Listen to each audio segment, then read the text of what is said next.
Hello, dear friends of Love for Volleyball. Today I have the big honor to be able to speak with one of the most important trainers of international volleyball today, and I mean Massimiliano Giaccardi from Italy. How are you, Massimiliano? I'm so happy to be able to speak with you. How are you, and how is your life today in Italy? First of all, thanks for this invitation. I'm very proud to talk to you. I saw some interviews, so I'm very happy to participate in your project. These days are pretty busy because we started the Champions League yesterday. So between the league and the Champions League, we are pretty busy in this next 12 days. But after we go on in the normal schedule and we play only one game a week. We are working very hard, and I think that you use a very big word that is international coach. I'm normal. I'm a normal guy that just put, I think, almost like all the people that work in volleyball, they put their passion first.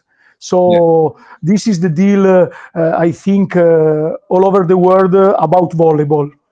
Exactly. I think the same. But for me, it's important to be able to speak with persons like you. And I wanted to ask you, Massimiliano, about your start in volleyball. When did you choose volleyball? Because in Italy you have many sports, sometimes more popular, or I don't know, where kids want to play. For example, soccer. Yes. Why did Yes. where and when did you start with volleyball? I was a soccer player as well. So in Italy, I think that everybody, for a little or for long, they play soccer. I started in university. I am a physical coach. I'm a physical coach. So in university, I started studying all the sports, and I start liking and after loving volleyball. So I improve my knowledge about that, and then I took the cards in Italy to become a coach. First, I start in my country. I start in my town with some little girls, and then I move on step by step, trying to reach the level that I was hoping to. Yes, but why? What did you love of volleyball? Because you played soccer and calcio, and later you choose pallavolo. But why? What was it in volleyball that you saw? Okay, that this is the thing, or more things that I love about it. I think that one of the aspects that made me choosing volleyball was my narcissistic side. I Okay. think that without body touching, without any kind of tackle or something, Mhm. when you play a sport where there is no physical contact, it's easier to see the touch of the coach. Okay. So my idea was if I will be a good coach, it will be easier to see it in a kind of sport like volleyball than more than the others. So the idea was I would like to become a good coach. So I choose a sport that will allow me to do it. Very interesting opinion. I never heard about this. I think it's fantastic to know. And how was your first experience as a coach? Was it hard? Was it easy? Do you said, or do you thought sometimes, oh yeah, I choose wrong the sport, or was it always for you a good life, a good journey? I think that being a coach was already inside me. When I was young, I was playing soccer, as we said already, and my brother was a goalkeeper. I Okay. remember that when I was 11, when I was 12, my brother is younger than me 4 years. Mhm. So I was watching what the coaches of the goalkeeper they were doing, and then instead of playing outside, we were doing the same. So I was coaching him to be a better goalkeeper. So I started being a coach with my brother like this. Okay. So the idea of being a coach was already in me. Mhm. Volleyball, I get the passion after, as we said, in university, and then I started studying, and day by day I fall in love. Hmm. Absolutely. And do you have some some coach or maybe some players you wanted to emulate? Or, for example, in Italy, you have many important trainers, also many great historical legend players. But did you have somebody you thought, maybe I like this from from this coach, this trainer, I want to get these things about it, or was it only your path? I think that to be a good coach, you need first to be a good assistant, Okay. to take here and there from many coaches the things that you think that they are good. I don't know if my opinion is the right one, but for me, for myself, is it. So I've been assistant to 7-8 coaches. And I've been assistant to some of the most important, because now I'm working with Lorenzetti. I work already with Lorenzetti in the past. I work with Roberto Piazza, and then there are two of the best in the world, we can say. So my idea in the beginning was to be assistant to Lorenzetti, and my history with him was that I saw, you remember Piacenza when they won the title? The season after, they play 4 or 5 games that they were playing another level of volleyball. If you remember, there was Meoni, Zlatanov, Marshall, Joao Bravo, Rack. So they were playing amazing volleyball. I was watching a game on TV, and I like to watch volleyball on TV because I like to hear the timeout. So I prefer to watch volleyball on TV because it's easier to hear the coaches talking. Yes. And I hear 1 or 2 timeouts of Lorenzetti, and I said to my mother, I want to become his assistant. So from there on, I just try to find a way to keep in touch with him. I did it, and then I met him. We talk, and then it was kind of July. We met in a young tournament when there was a under 20 final or something, and we talked a little bit, and I told him I would like to be your assistant, like this. And he told me, right now I'm not interested, but leave me your number and we will see in the future.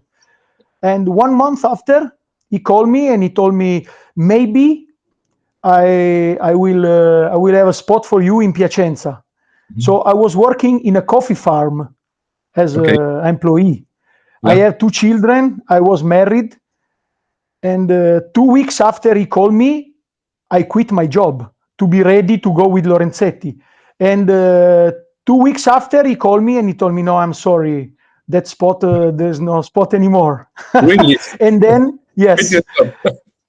Yeah, and so I was without a job with 2 children, and then is the moment when I start being only a coach, and I went to Romania, and I have been the assistant of Stelio De Rocco.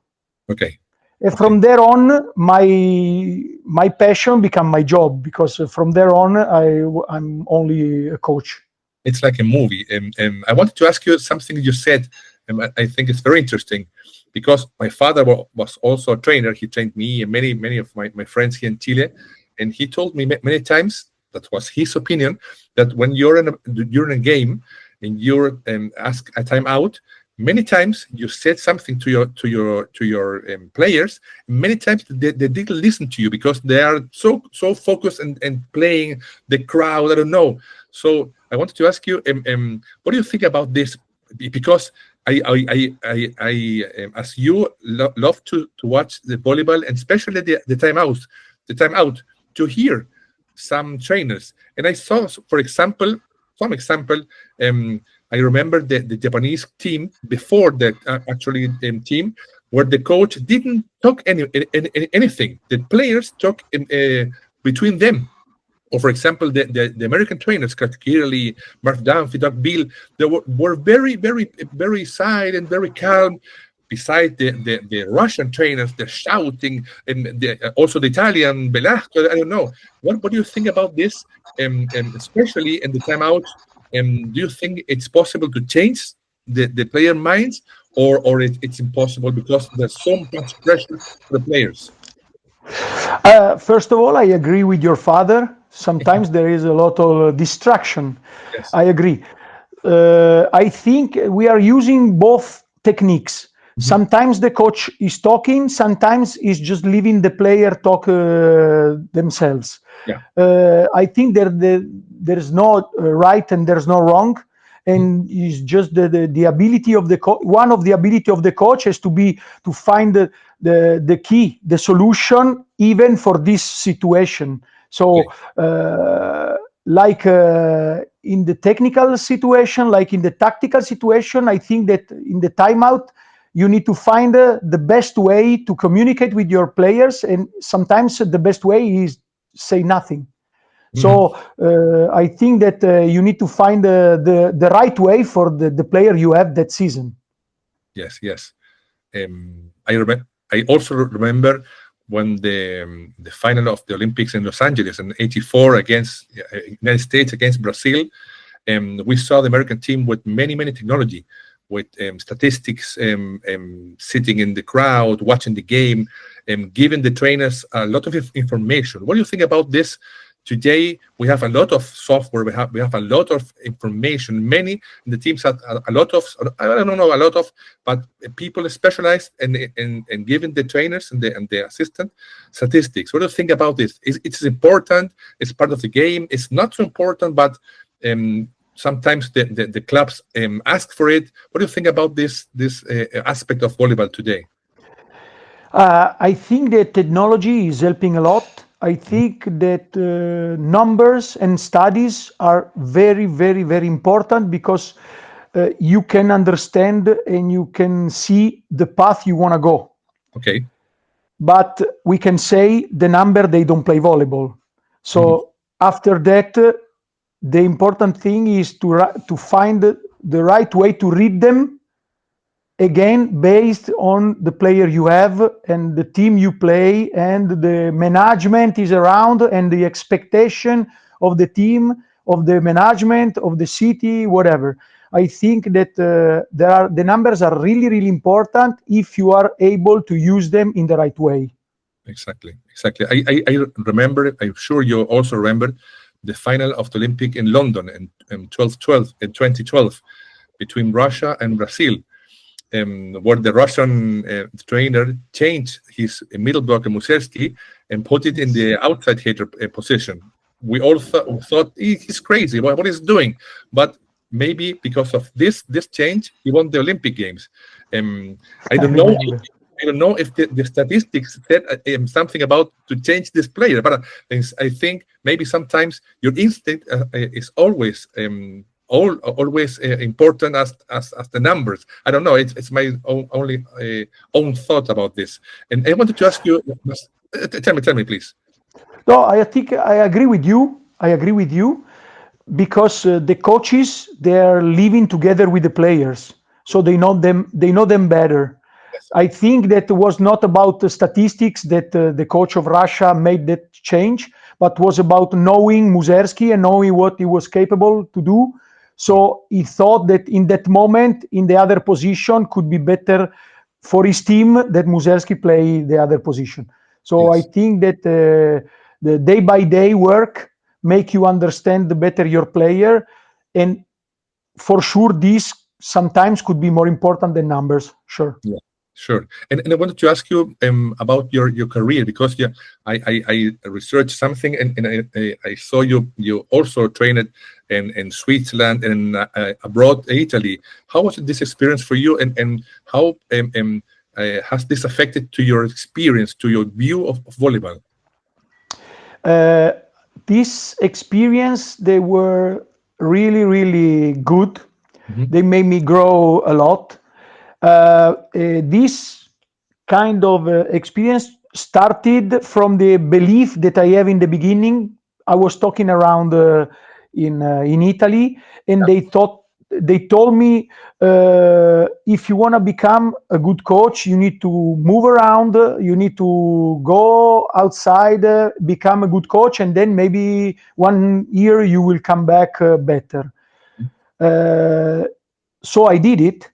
And now in the last 3 or 4 seasons, I stumble in the reality where now a lot of assistant coach, they are becoming head coach. So for me is something that I was not ready because they taught me different.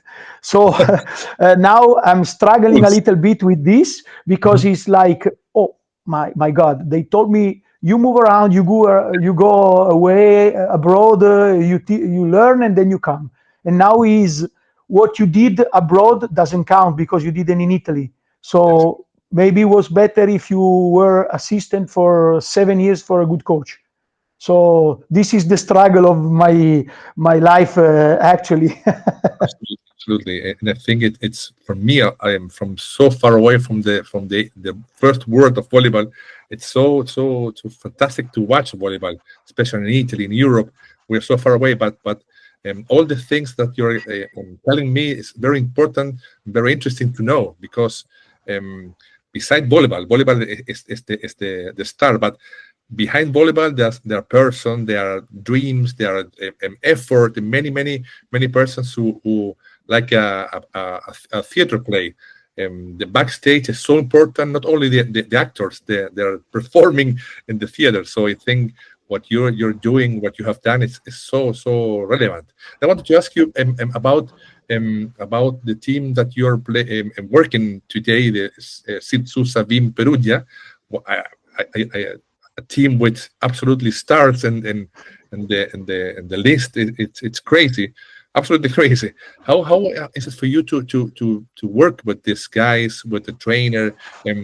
I think you have a lot of pressure from the club to win. How is it for you to be part of this elite volleyball club in the world today? For sure, it's amazing. It's amazing experience, for sure, because I'm working with Lorenzetti. Perugia is, in the last 10 years, is one of the best team in Europe because of their results. So I'm loving this experience, especially what we said before, no? Especially the day-by-day work. So we are surrounded. I used to say we are surrounded by talent because Giannelli, Plotnytskyi, Ishikawa. So everywhere you look around, there is one talent, you know.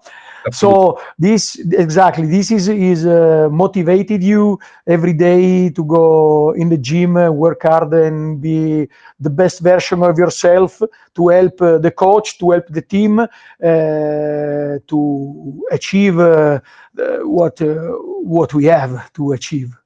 Yes, and I want to ask you about your opinion about actual volleyball because you're very young. I'm old now, but I'm not that young. I know, but in our youth in the 80s and the 70s, there were very different kind of volleyball schools. The Japanese volleyball school, the Russian volleyball school, the Czechia, I don't know, the Brazilian, and today we see some similarities between many schools of volleyball. Sometimes you watch, for example, the Japanese team who plays very beautiful and different because the players are not too tall. But it's my opinion again. You see many teams, especially national teams, play alike the others. A powerful serve, block, a very high and powerful block, attack, the 3-meter lines attack. But do you think, or maybe do you think that sometimes you must, I don't know, innovate or change something to get better, or what's the recipe for being better in volleyball today? This is a very good and difficult question. I think that in the past was a little easier to see the schools because there was a little less contamination between all the kind of player. Now all the player, they play everywhere, and the smart coaches in the world, they are taking here and there and make the team improving using what they think is best for their team. So I think that this is the innovation. So you pick what you need from a school and you put it in your team. So right now, for sure, it's more difficult to recognize a style, to recognize a school. All the kind of volleyball, they look like a little bit like each other. But I think that this is the result of moving player around the world, playing together in different teams. So now I think the evolution of the volleyball is this one, to be able to pick from the technique and the tactics that you need from some school and use it to your team. Yes, and do you sometimes see, for example, your Argentinian players or Japanese players, they have something different from the Italian players or from your players from Cuba, for example, or they all play similar, or there are difference that you see, and what you said right now, and you take the best of the schools. Allora, first, I think that in this moment, more than ever, the physical part, the physical condition is the one that is leading more. So if you watch Cuba, you see some situation. Of course, if you watch China, you stay more focused on tactical or technical because they don't have the physical characteristic of Cuba. You know, if you are a middle blocker 2 meters, he needs to play away. If you are 2.20 meters, you can play a completely different way because you are 20 centimeters higher than the other, even doing nothing, you know? And for sure, we are focusing on tactical and technical situation, checking who is doing better in specific situation. So Argentinian, sometimes they are losing some games because they are worst in transition. I'm talking about moving number of steps or whatever, then Japanese. Okay. Italians are in between. So you see some players that are good, some players that are a little less. Middle blockers, in Poland, they are the best middle blocker right now for physical and for technical situation. So I think that it's important to focus on what you're looking for more than try to recognize a school or tactical situation or technical. So I need to improve my players, my middle blockers on transition when they move from 4. I check teams, and when I see the middle blocker, they work well. For me, this is the example that I'm going to use for my player. This is the deal. So interesting. And I was thinking about, for example, we're speaking about the team, the power of teams today. They're very, very alike in many aspects. But I remember to have interview Kurt Kirley, for example. And he told me when he was a player and they won gold, for example, and later they won again gold in Seoul in the World Championship against the Russian, I don't know, against the Brazilian. He told me that the mental strength was also a very important part of this, to having hungry for gold. Not only be a good player, not only be a good athlete, be it tall or strong, but the mental strength was very important to them. And then remember another thing about the communications. That's my next question, because I met last year in Holyoke in the Hall of Fame Silvano Brandi, and he told me that he has many years ago a Russian player, Yuri Sapega. And Yuri Sapega was very quiet. He didn't speak at all. And he asked him, "Why did you speak?" Because in my time in the Soviet Union, we were allowed to speak with the trainer. Today, the communication, Silvano told me, is very, very important. In which category do you have communication with your players? Is it an important part to speak with them before, during, and after the training, or do you have some other method to communicate your tactics, your vision for the game? I think there are two sides of this situation. One is the communication, the one that you talk about. So I think that for the coach, it's important to be clear and to make them understand exactly what he has in his mind to make them play the kind of volleyball that represents, the idea of the volleyball of the coach. Yeah. And this is one thing. The other thing is the strength, and the strength of the player, the mental strength is something that they have to train the same, like the physical part, the tactical part, the technical part. And I think that in this moment could make the difference. Okay.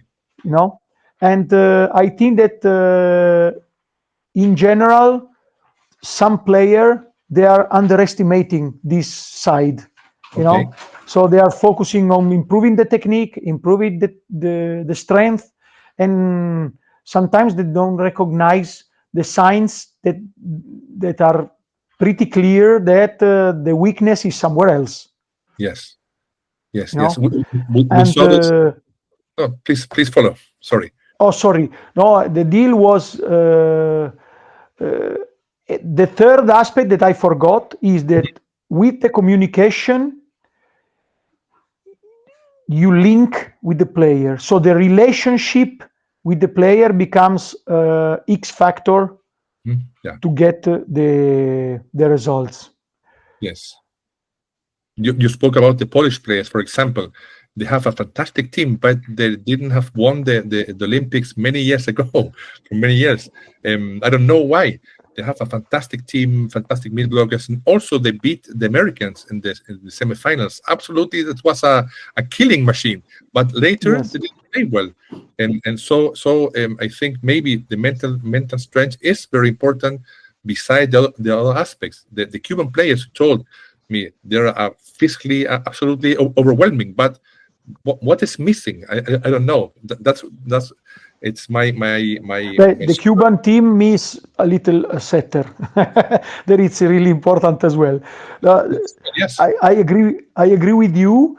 I think that in national team it's a little easier, especially to have a common deal, to work together for an objective, because in the team, in the normal teams, in the championship teams, you have different player. So for the coach, I think it's a little harder to find for each player the key to make them work together well. I think that in national team we saw the French players. It's 2 Olympics in a row, and with some amazing performance, Clevenot, Ngape, they play over level for me. So not over, but they 100%. That was difficult to see them play like this around during the seasons, the normal seasons, no? Yes, incredible. I wanted to ask you now about something that about the rules of volleyball today, because in our time the middle blocker didn't go out; he must receive. And many times we saw many good middle blockers attacking from the back row of the court. I remember Bas van der Hoor, I don't know, Igor Runov from Russia, Steve Timmons also, and in Tokyo. A few years ago, we saw, for example, Lucas Satkamp from Brazil also attacking from back row. Do you think this little modifications or these creative solutions can help volleyball today to make a difference? I think that could be a situation that can improve the player skill more than a solution for the team. So if a player is ready to play everywhere, I think it's better player than a player that can play only his rule. Yes. The other deal is that with this speed of the ball, with these fast actions, you need to be prepared specifically for what you have to do. So the speed of the ball don't allow you to at least not focus on your job, So the receiver, they have to receive and spike. The opposite has to spike, and the middle, they have to play quicks and block. So I think that the where is the game now? It it's difficult to have players that they can play different roles. But the other thing is that sometimes in practice, if you play differently, could help the player to improve after in their positions. Yes, yes, you're absolutely right. And I want to ask you now about your dreams. You told me you want to be a trainer sometimes of a team, maybe a national team. Do you have some short-term dreams or long-term dreams about to be always being involved in volleyball? Do you want to be a maybe work in a sport marketing organization, or you're doing day by day with your life in volleyball? Allora, my dream about volleyball is try to keep coaching as long as I can. Okay. My dream is coaching. So the season that I was head coach in Qatar national team, I talked with my wife and I came back to Switzerland because I was getting bored that I can coach only 3 months a year. So when I met Adrien Prével, it was because I was bored in Qatar and I don't want to stay there doing nothing because I like to go in the gym every day and stay there with the player, watching video, try to find solution to make them improve, stuff like this. So right now I can say I'm living my dream. Fantastic. So I hope that it will last as long as I can. Super. And do you have some? You told me about your youth when you started being a coach.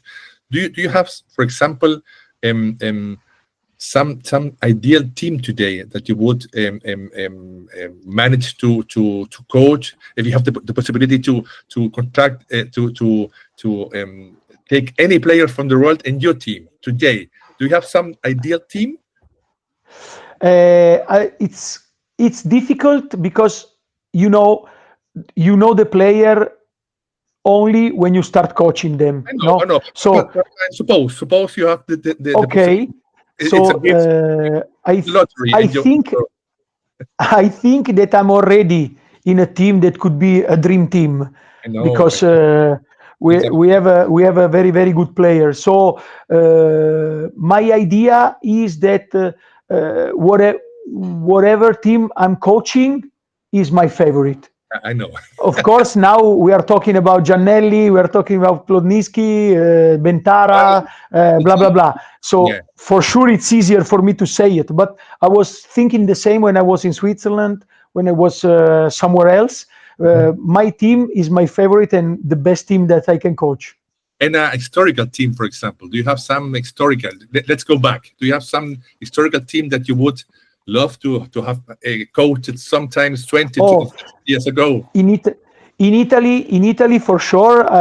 If I can go back in time, being a coach in Treviso for 1 or 2 seasons could be a very very nice experience. Or Modena, remember the Panini, mythical Panini. Or as I've been assistant to Stelio De Rocco, so could be Ravenna when he was playing there already. So I think that in the past there has been a lot of good teams, but I love the actual volleyball, the ball that goes faster and the people that is jumping and spiking hard. So it's just a talk because I like where I am now. Volleyball today is so beautiful, but as an old player, I'm also a vintage lover of volleyball. I love also the old school, the high ball, it was very slow, the type of counting points. It was another volleyball, absolutely another volleyball. And I wanted to mention about the Italian volleyball because I have the fantastic opportunity to watch the Italian team from the 90s and the middle 80s, who won everything. I mentioned Gardini, Cantagalli, Toffoli, all this fantastic team, because we in the youth Chilean national team, we went to the Italian Junior Championship in '85 in Milan, and we saw this team. Also, we saw the Dutch team. with Ron Sverver, Henk Jan Helt, all these players who were also Olympic champion. How do you think this generation of these fantastic stars change something in Italy, or do you think these players, this generation, the before generation, also help that volleyball today in Italy is so important? For sure, for sure. I think that every time you have this fortune, we can say, to watch this kind of generation playing, for sure they are helping a lot all the stuff that is around the sport. So I think that it's important that season by season the national team, they switch the power between them, and so the movement is keep growing, because now in Italy we have a lot of young players. National team is very young, very talented. There has been the moment when there were Brazil, Russia, and you said about Dutch players, Italy a lot of years ago. So I think that all this stuff is helping a lot. Yes. Fantastic. And Massimiliano, I could speak with you hours and hours about volleyball, because I love For me, volleyball. the same. I love volleyball. And today you have a lunch with friends and we talk about volleyball. So for me, it's absolutely what keeps me alive. You know, there is this particularity, you know, everywhere in the world, they recognize who is in love with volleyball, because when we meet, we talk volleyball from the first moment till we leave. And it's not like this in all the sports. Eh? Yes, I heard, for example, sometimes many years ago, Hugo Gonte from Argentina. He told the same. He told when he was in Italy, he's many times in Italy, he can sit down in a cafe in anywhere and talk with people from volleyball hours ago, and that's not the same thing in many other sports. That's because we love volleyball, and volleyball is so beautiful and so fantastic. And I'm so grateful to be able to speak with you. And I wanted to thank you again for your time. I know you're very busy. You have no worries. It's a pleasure. A dream team to coach with all the fantastic stuff you have. So I wanted to thank you again for your time, Massimiliano. It was a pleasure to know you. I want to invite you to, hopefully you can watch my channels, and hopefully you can send it to your players. Hopefully I will interview them, the actual stars, because I do this with a lot of love for volleyball and love for a person like you, that you're making history. Today you're making history of volleyball. So I want to thank you again, send you many good wishes from Chile to Italy, and invite you to keep in touch.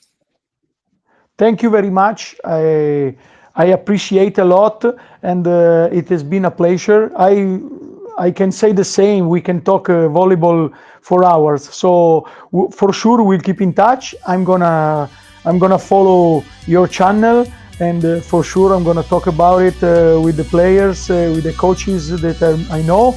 And thanks for this talk, because it has been a really great time. Fantastic. Bye-bye.